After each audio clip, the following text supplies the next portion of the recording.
Has anyone ever really told you what it feels like to live into your 80s? I'm not talking about the polite answers. Not the clichés about aging gracefully. I mean the raw, unfiltered truth. What actually changes inside you when the candles on your cake hit 80? And beyond? Because whether we admit it or not, something does shift. It's not always dramatic. It's not loud. But it's there. A stillness. A slower pace. A deepening of thought. And sometimes, a hollow, lingering echo. If no one prepares you for it, these changes can feel like the tide quietly pulling at your feet, slowly washing away what you thought was solid ground.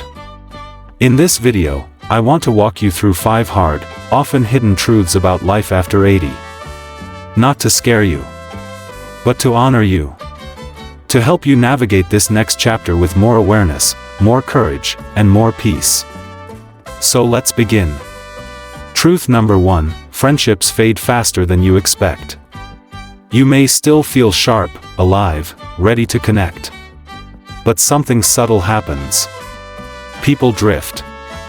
Not just because of death, though that's part of it. But because life gets smaller for everyone. Calls stop coming. Not because you've been forgotten. But because the people who once remembered, are now busy aging in their own ways. The friend who never missed your birthday. She now needs help remembering her own. The neighbor who waved every morning. Their house now sits empty, or worse, sold. Then one day, you look around and think, my people are thinning out. I once met a woman named Mabel. She was 87.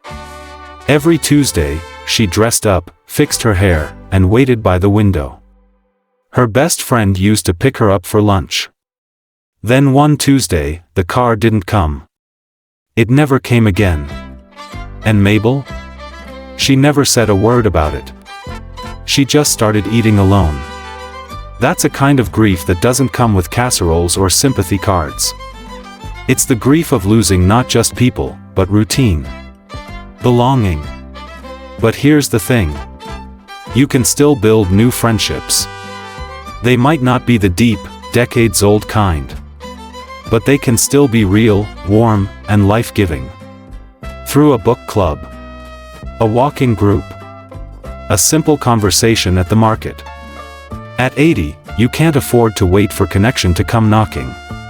You have to go out and invite it in. Truth number 2, the body speaks loudly. Remember those little stumbles you used to laugh off? Those quick recoveries from a cold?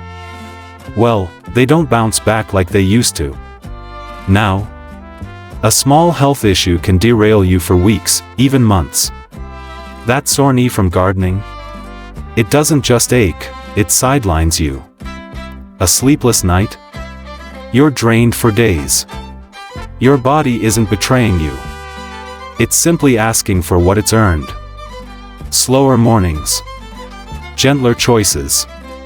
Deeper rest. I remember Harold, 83 years old, after his second fall. He told me, at 60, I bounced. At 70, I limped.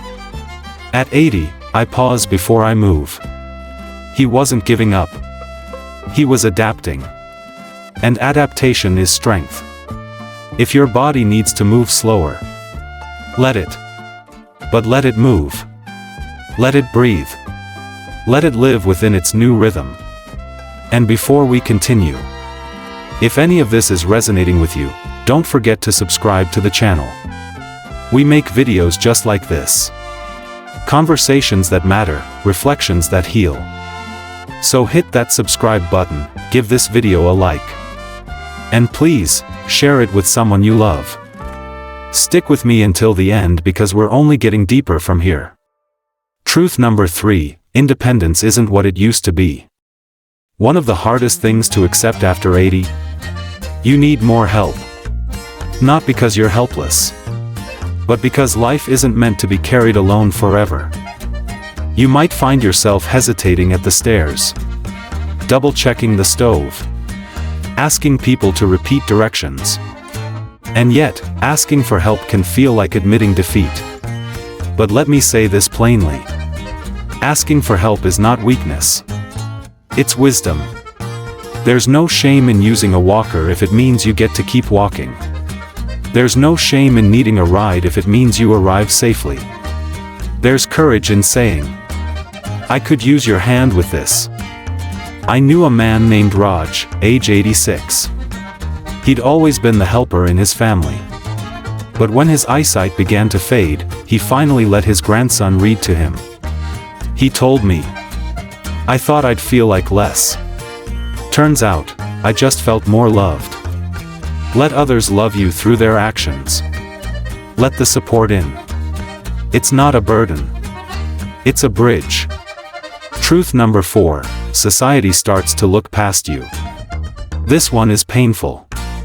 Not because of what happens inside you, but because of how the world sees you differently. You walk into a store. The clerk talks to your caregiver, not you. You offer a thought in conversation. Someone chuckles, oh that's sweet. It's not meant to be cruel. But it is real. You start to feel invisible. Irene, she's 85, once told me, I've lived through 5 wars, birthed 4 kids, buried 2 husbands. And yet I'm treated like I don't know how to use a phone. Let that sink in. But here's the truth. You don't need the world's full attention to stand tall. You just need your own. Speak anyway. Ask questions. Start conversations. Wear what you love. Laugh loud. Walk into rooms like you belong, because you do.